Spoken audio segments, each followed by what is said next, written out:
Look, we're still divided. We still are a divided nation. We don't have a unified identity. Yes, I'm black. Yes, we refer to white people as white people. Sure.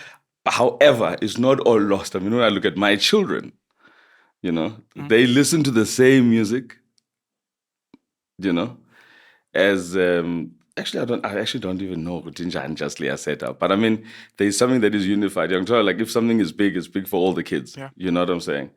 They abanazo is vubeko ze apartheid as we do, the bruises that we have. Sure. Now, me at one point I thought you young I've traveled the world, I understand. It won't affect me. Until I lived in Kenya, I was like, hey, that must nama bruises ze apartheid. Allah.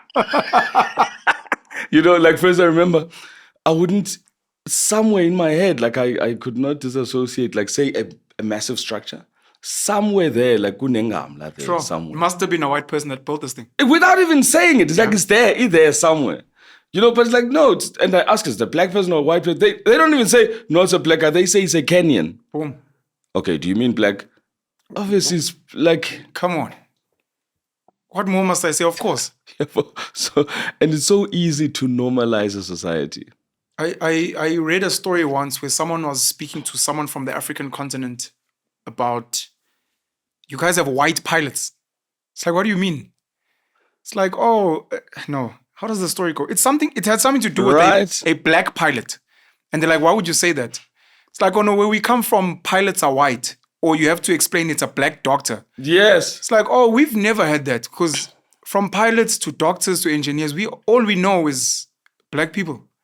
So it's weird that you guys distinguish. That you even have to explain it. That you have to explain it. We have to explain colored. These things, whether they're written somewhere, it's politically incorrect. Yeah. It's you being told that it's not right, but rather you speak about something that is.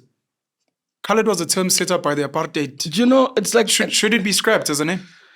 I know some of the Coin the Sun people, there's some that are boycotting at the union buildings in Pretoria. One of their requests from government or the president is they'd like the name colored to be scrapped. But there are colored people who have embraced the name. Proudly colored. Tyler. Do you think the name should be scrapped, in your opinion? Yeah, you see, the thing is, what must be done, or like scrapping this, like there's a lot of things that are scrapped, but they're still there. That's why you have the Human Rights Commission, because you're going against what was said to not be done, but it's there.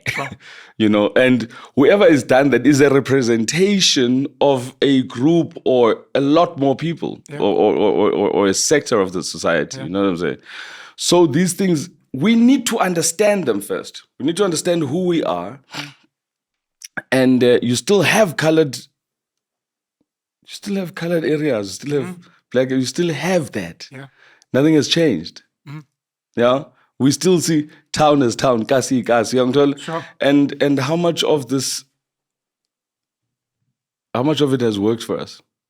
Until I went to Port St. John's, not so long ago, maybe 2018 or something, I saw for the first time what an African coastal town would look like in its true form. Port St. John's. Yeah, I mean, it's like it's in former Transkei. That's the Wild Coast. Yeah, that's the Wild Coast. I hear it's stunning. Yeah, that's the Wild Coast. So now I'm getting African structures overlooking the ocean. Yeah, so now I ended up getting Ingliwa, which is a land. It's a place called Coffee Bay. Yeah. And that's just so fascinating. If maybe you're that's where I'd like my kids to grow up. That's where I'd like them to know Uti. That's where they're going, know, because it's rural. Like it's like Hout Bay, but the ocean, and there's private beaches and everything. But around hovels, you know what I mean? The cows are right there. Yeah, the cows are out there. Chilling. But all the children, every kid knows how to surf. They're on horses. They they know zonki ndidi zenhlanzi. I mean, all kinds of fish. NgesiXhosa.